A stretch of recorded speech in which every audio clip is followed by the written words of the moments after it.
Halloween of 2022 was on a Monday, but most parties happened that weekend. I wasn't really planning on going out, but a couple of friends convinced me last minute to stop by a small get-together across town. It wasn't anything wild, just costumes, music, snacks, and a few people I knew. I figured I'd stay for an hour or two. I live just outside of Philadelphia, in a quiet suburban area where houses sit a little far apart. Parking on Halloween weekend can be a nightmare, and I didn't feel like driving, so I ordered an Uber around 8:45 p.m. Nothing seemed off at first. The app said a driver named Frank was 6 minutes away. Silver Toyota Camry, 4.94 rating, over 1,200 trips, a normal-looking profile photo. Older guy, maybe in his 50s, with glasses and a kind face. I didn't get any weird vibes. While I waited on my porch, I could hear kids still trick-or-treating in the neighborhood. Parents pulled wagons, porch lights glowed orange, and there was a light chill in the air. Nothing spooky, just typical Halloween atmosphere. At 8:52 p.m., the car pulled up. Silver Camry, same plate as shown in the app. The driver didn't roll down the window, just gave a small wave. I pulled the door open. "You ordered Uber?" the man said. I noticed right away he didn't say my name, which Uber drivers normally do, but I assumed he just wasn't the chatty type. "Yeah," I said, getting in. "You're Frank?" He nodded once. Yep." I didn't think twice about it. I clicked my seatbelt. He started driving. The car smelled faintly like cigarettes covered by air freshener, like someone tried to hide the scent but didn't fully succeed. The dashboard had no rideshare stickers, which I thought was weird since Uber usually requires that, but some drivers forget or remove them. For the first few minutes, it was normal, quiet, calm. "Busy night?" I asked, trying to make small talk. Lot of people out," he said. His voice was low and kind of raspy, like he either had a cold or was a heavy smoker. He kept his eyes forward most of the time, barely acknowledging me. Something felt off, but not in a horror movie way, just socially awkward. The route we were taking was slightly different from what the Uber map usually suggests, but drivers sometimes take back roads they know, especially to avoid traffic. I wasn't alarmed, but about 10 minutes into the ride, the app on my phone buzzed. I glanced down. "Your driver will arrive in 2 minutes." I stared at it, confused. It was as if I hadn't been picked up yet. I opened the app. It showed a different driver, a woman named Rachel, driving a black Honda Civic heading to my pickup location. My mouth went dry. I looked up at the man driving. He wasn't supposed to be my driver.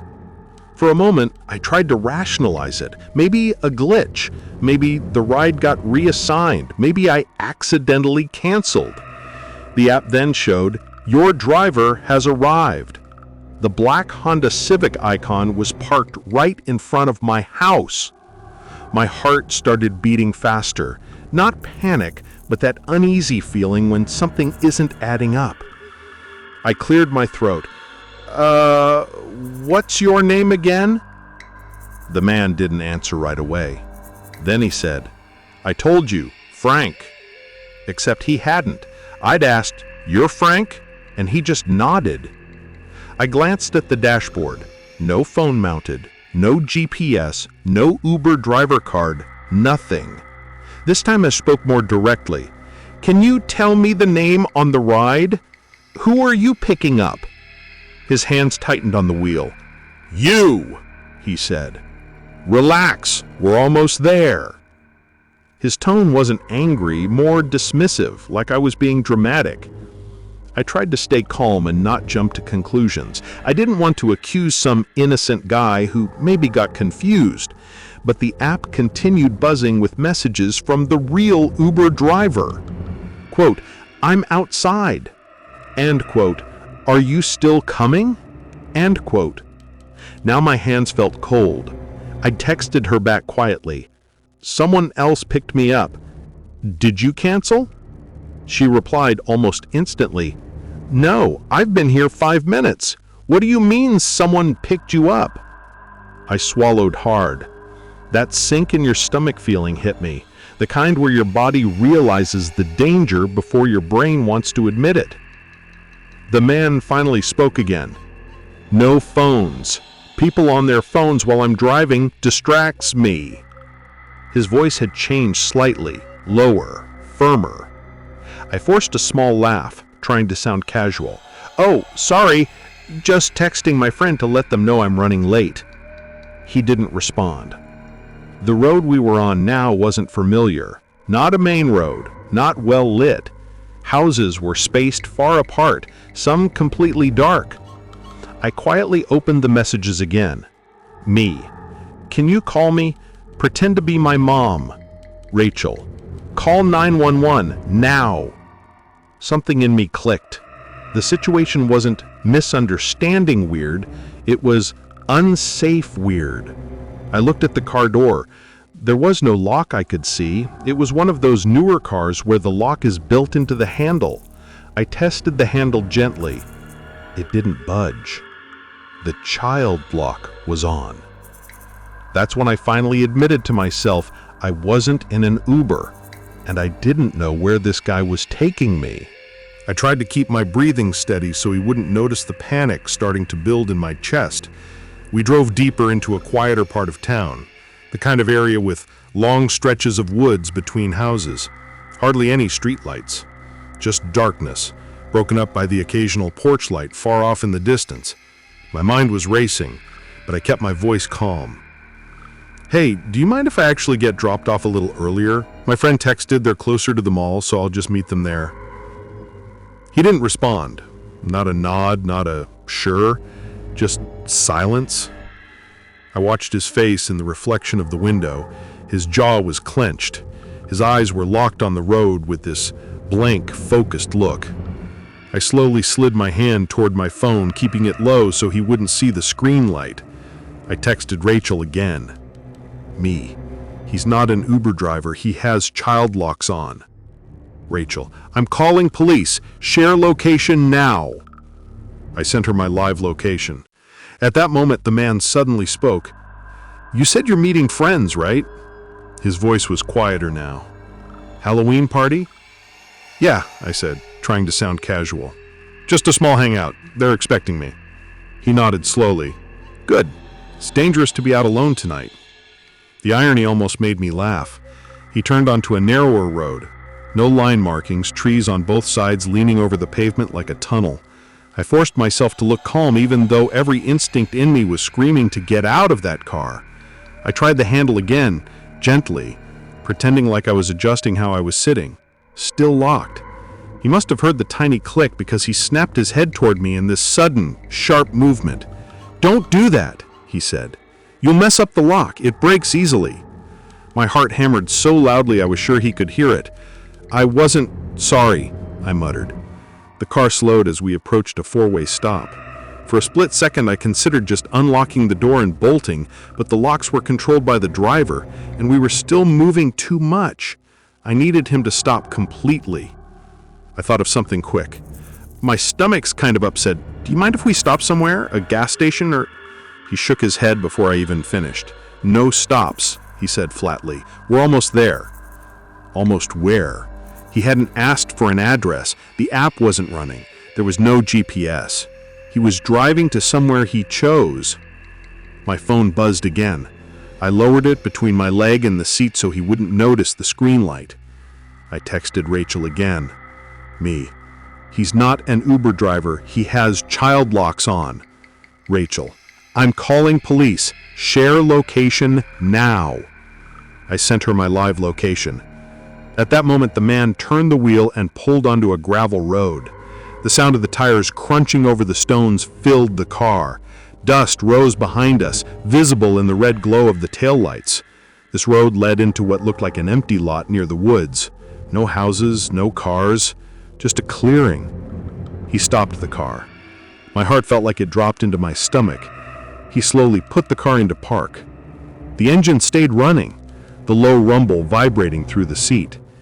He looked at me in the rearview mirror for the first time since I got in. His eyes were expressionless, like he was studying my reaction. "You said you were meeting friends, right?" His voice was quieter now. "Halloween party?" "Yeah," I said, trying to sound casual. "Just a small hangout. They're expecting me." He nodded slowly. "Good. It's dangerous to be out alone tonight." The irony almost made me laugh. He turned onto a narrower road. No line markings. Trees on both sides leaning over the pavement like a tunnel. I forced myself to look calm, even though every instinct in me was screaming to get out of that car. I tried the handle again, gently, pretending like I was adjusting how I was sitting. Still locked. He must have heard the tiny click because he snapped his head toward me in this sudden, sharp movement. "Don't do that," he said. "You'll mess up the lock. It breaks easily." My heart hammered so loudly I was sure he could hear it. "I wasn't sorry," I muttered. The car slowed as we approached a four-way stop. For a split second I considered just unlocking the door and bolting. But the locks were controlled by the driver, and we were still moving too much. I needed him to stop completely. I thought of something quick. I said, "My stomach's kind of upset. Do you mind if we stop somewhere? A gas station? Or—" He shook his head before I even finished. "No stops," he said flatly. "We're almost there." Almost where? He hadn't asked for an address. The app wasn't running. There was no GPS. He was driving to somewhere he chose. My phone buzzed again. I lowered it between my leg and the seat so he wouldn't notice the screen light. I said, "He's not an Uber driver. He has child locks on." "Rachel, I'm calling police. Share location now." I sent her my live location. At that moment, the man turned the wheel and pulled onto a gravel road. The sound of the tires crunching over the stones filled the car. Dust rose behind us, visible in the red glow of the taillights. This road led into what looked like an empty lot near the woods. No houses, no cars, just a clearing. He stopped the car. My heart felt like it dropped into my stomach. He slowly put the car into park. The engine stayed running, the low rumble vibrating through the seat. He looked at me in the rearview mirror for the first time since I got in. His eyes were expressionless, like he was studying my reaction. "You said you were meeting friends, right?" He said you were meeting friends, right? He said you seemed nervous. I swallowed hard. "No, just tired. Long day." He smiled a little. Not a friendly smile, more like he thought he knew something I didn't. "You know, people aren't always who they say they are.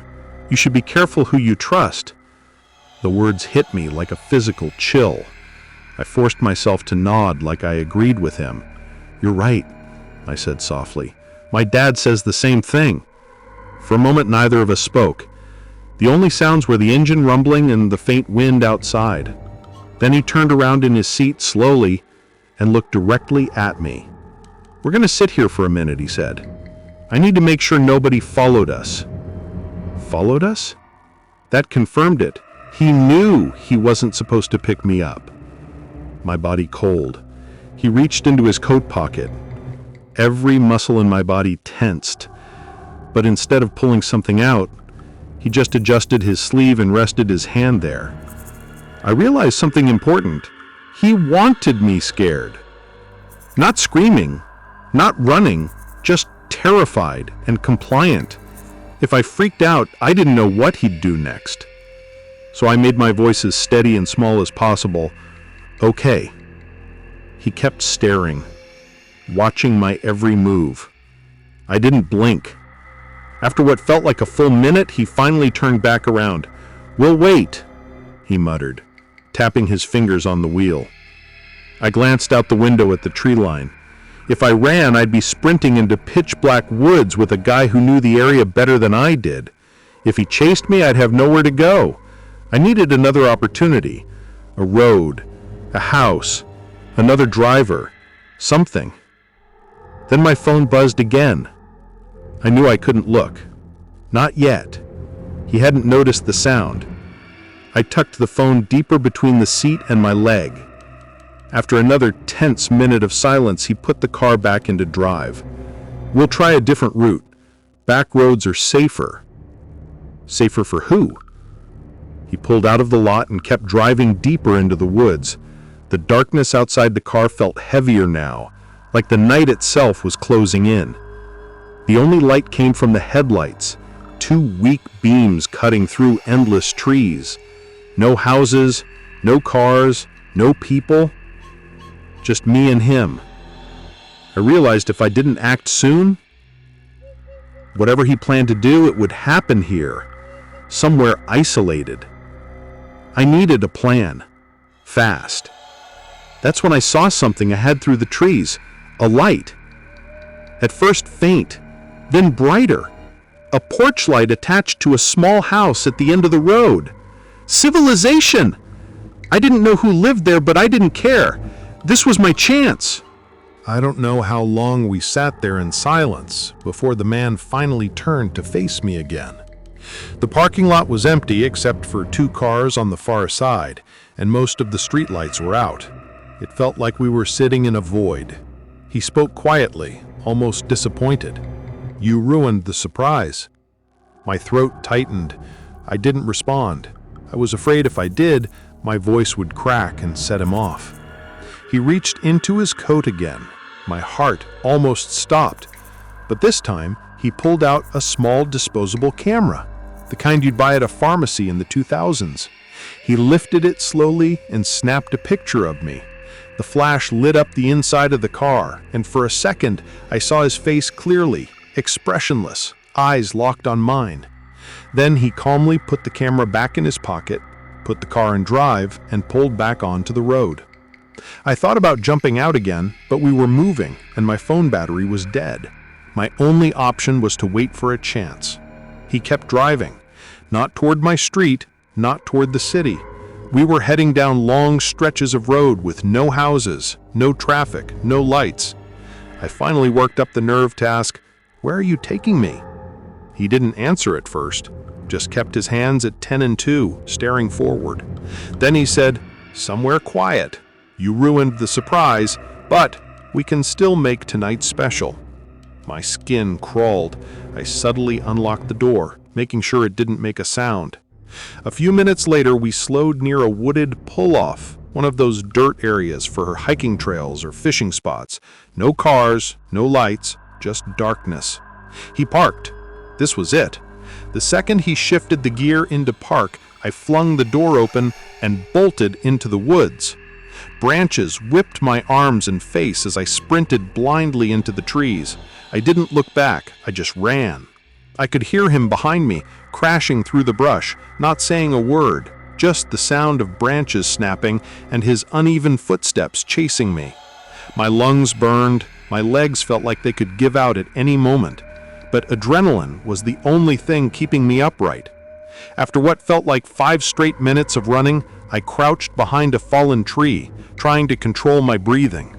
I pressed a hand over my mouth to stay silent. I could hear him moving nearby, slow, deliberate footsteps now. He wasn't running anymore. He was searching. At one point, he stopped only a few feet from me. I could see his silhouette through the trees, his head turning slowly side to side. I swear he was listening for my breathing. I stayed there, motionless, for at least 20 minutes after I couldn't hear him anymore. When I finally stood, my legs were shaking so badly I could barely walk. It took almost an hour of stumbling through the woods until I found a road. Eventually, a passing car stopped and helped me. They let me use their phone to call the police, and I reported everything: the route, the description, the car, even the camera. But here's the part that still keeps me up at night. The police told me something that made everything 10 times worse. They checked the plates and the name I gave them. No one with that name was registered as an Uber driver. The car's plates didn't belong to that model. The interior description didn't match any vehicle registered under him. Whoever that man was, he wasn't an Uber driver at all. He wasn't in the system. He wasn't on any camera on the street I was picked up from. It's like he wasn't real, like he didn't exist. 2 weeks later, a small envelope showed up in my mailbox. no return address.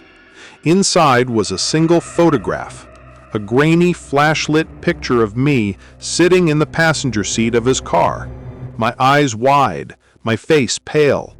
Exactly the moment he took it. I moved a month later. I still don't take Ubers at night, and every Halloween I tape that picture to the back of my front door to remind myself.